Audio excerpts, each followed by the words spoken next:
News Team 6. I'm Andrew Konchesky, and I'll be giving you guys your morning traffic report. This morning there are several crashes out on the roadways. Be wary of others. Watch out for slow-moving drivers. There's a fender bender on M53 with people just rear-ending each other. So there's already crews on the scene, cleaning up and trying to reopen the lanes.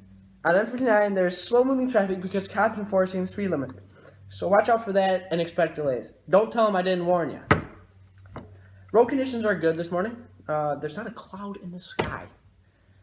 Great visibility. No reason to crash. Just have a great morning and drive safe, everyone. And I'll see you back here for sports and your evening traffic report. Hi, I'm Alex, and I'm here to help you live a healthier life.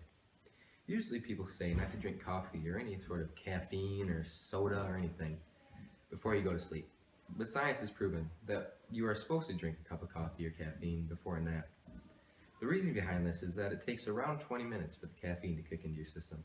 So once you've been sleeping for around 15 to 20 minutes, you wake up feeling energized, fully awake, ready for the day, without any sort of uncomfortability after the nap. You know that feeling you get right after you eat a big Thanksgiving meal and you feel like you're pregnant? Obviously, that's not pregnancy. It's called bloating.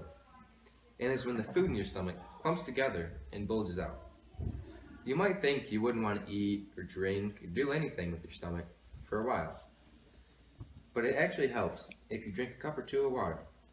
The water mixes with the food in your stomach and creates a gel substance that flows better, so the food settles down, and so does your food baby.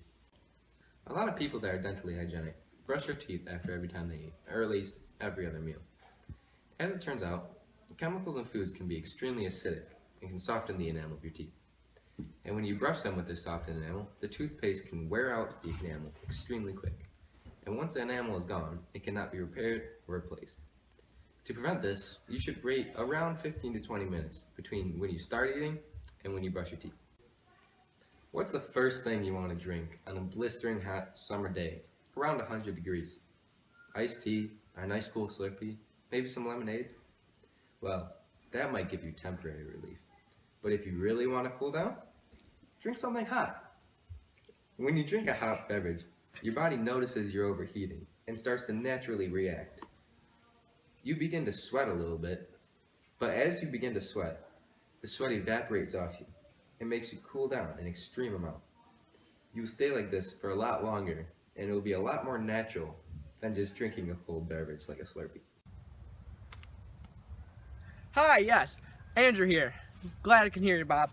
Alright, so I'm here with a young rising star in the basketball community. His name is David. David's a very special player in the league.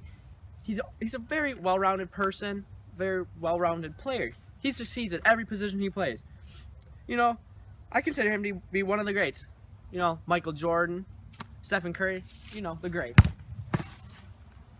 Oh. He's a legend in the making. There's a little practice he needs in the basketball world, but he's going to be there. He's going to go places, and we're just going to follow him. Hi there, it's Evan from News Team 6, coming at you with your weather. The weather is absolutely gorgeous outside right now. There's a crisp fall breeze coming from the west at approximately 5 miles per hour. The temperature is 55 degrees Fahrenheit and is going to stay like that all day.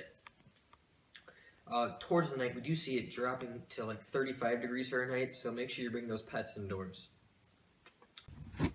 Now that we have our local weather, let's get some weather from around the country.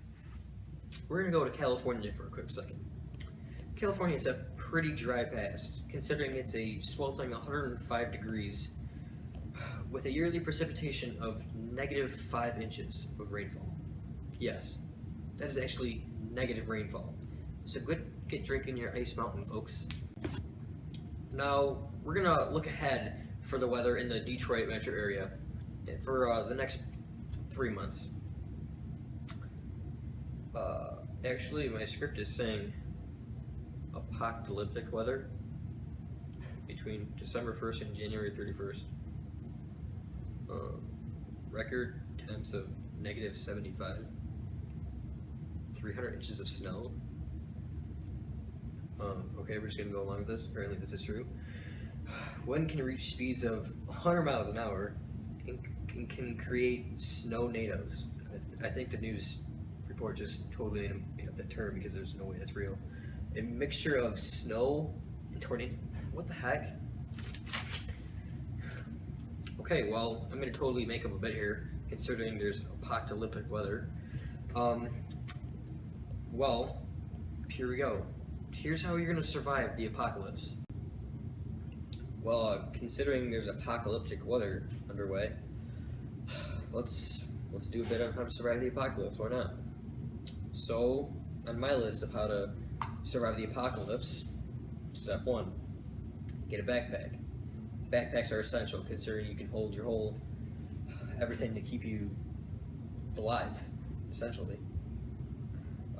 In that backpack, you're going to need warm clothes. Considering it's going to be -5 and 300 inches of snow over the next 3 months, you're going to definitely want to stay warm. Second, you need water. Even though it's going to be totally frozen, water's water. You'll find out how to melt it.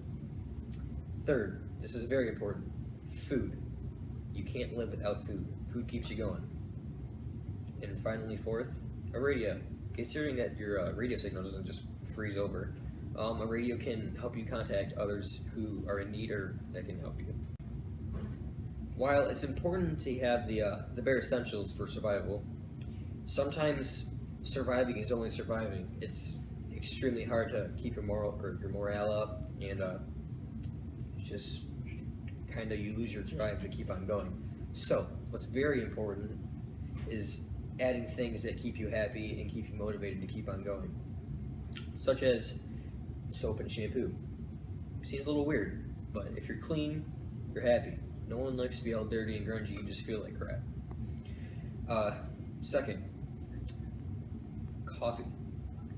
Coffee's caffeine. Coffee keeps you going. Coffee makes you feel good. Ask other girls that go to Starbucks. Well, we're in the month of November. A big thing is No Shave November. Most girls actually don't like it.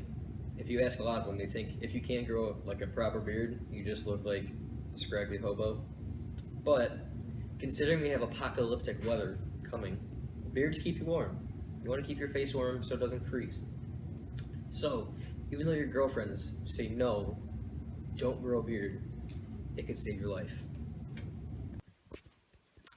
In the United States today, students are pretty stressed. I would say most students at every high school are stressed, considering that teachers just think that we have all the time in the world to do their homework when we have 7 other classes. It creates a lot of tension between the students and the teachers and the parents. You see, students' moods are greatly affected, and they aren't really as happy as students once used to be. So, we should, if you're a teacher watching this, you should really think about maybe thinking about how much students actually do and how much they have on their plate, and maybe considering taking it down a notch. Think about us. Hey everyone, it's Andrew again. Just want to make sure everyone made it home safe tonight here on the nightly news report. Hope everyone had a great day, made it home safe. I know I've had a very interesting day in the office today. It's a great day, you know. As a recap for the day, we had an interview earlier with a young rising star in the basketball community, David, as you guys would know. He's gonna go places, I think personally. Bob and I had a conversation about him earlier, and we're gonna watch him. We're just gonna watch him. We did hear on those crashes this morning where people were rear-ended, and everybody seems to be fine, just a little banged up and bruised, no concussions or deaths. So that's good. Glad to hear everybody's okie dokie. So now we're going to go to our nightly traffic report on how the roads are. Make sure everyone is getting where they need to go and there's not any more accidents for rush hour. So out on I-94, there's a lot of construction, you know. Usually that's a faster paced road, so watch it, you know, be wary of others. So if you're driving south on 75, it's really nice right now. There's not that many people traveling. So if you're going toward the Florida area, I would say now is the best time to go because it's the off season and Walt Disney's pretty cheap, I heard, right about now. There's not that many people going down. It's not the summertime, but it's in the fall area where you gotta watch it because prices are gonna start going up pretty soon, and just be aware of the road conditions coming up for Thanksgiving. So there's a lot of construction on 94, like I said earlier. Just be wary of others, like I said also. You don't have to necessarily let them into your lane, just be aware that they're there. Just slow down, when you need to. And on I-75, there's a lot of traffic coming up from the D. There's not a baseball game tonight, so that's good. It's just there's a lot of traffic, because a lot of people are starting to work down there. And just be wary of, just know about it. Road conditions are good. There's a couple overcast clouds in the sky, but we don't see rain. Our meteorologist said there was supposed to be rain tonight, but there is apocalyptic.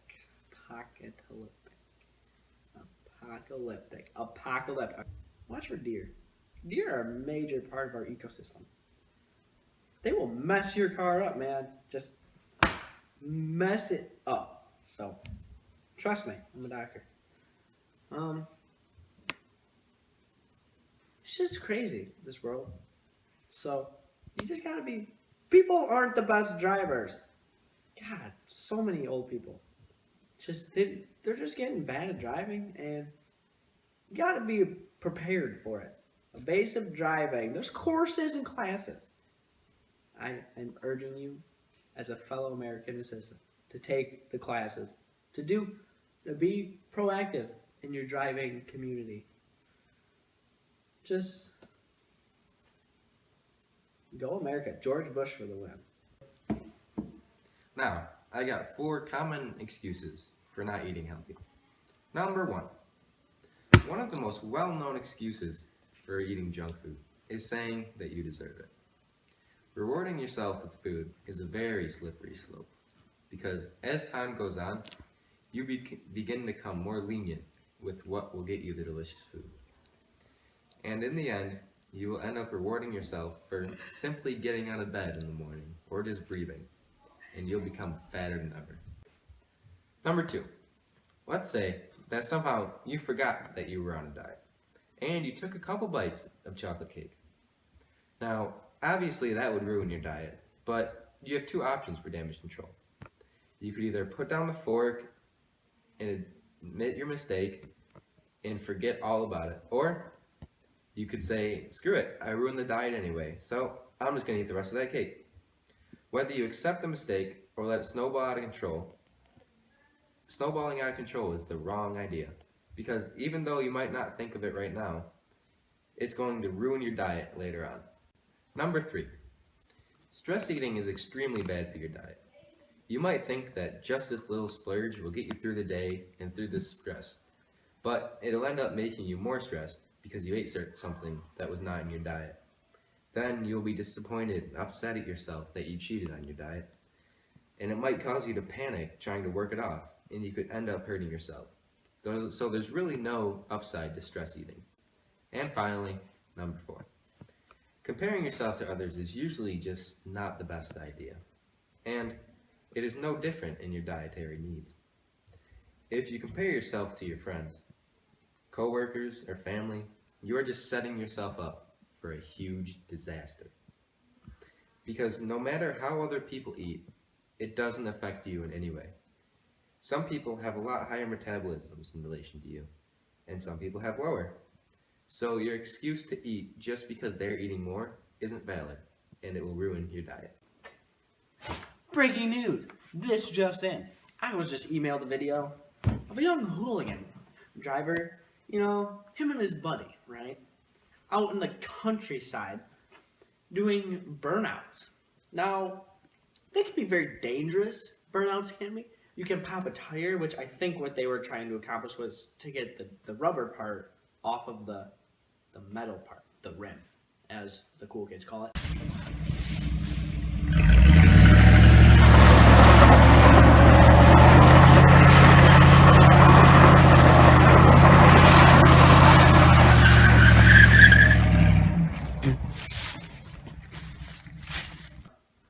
It's just not safe. You can lose control of your vehicle and go flying off the road.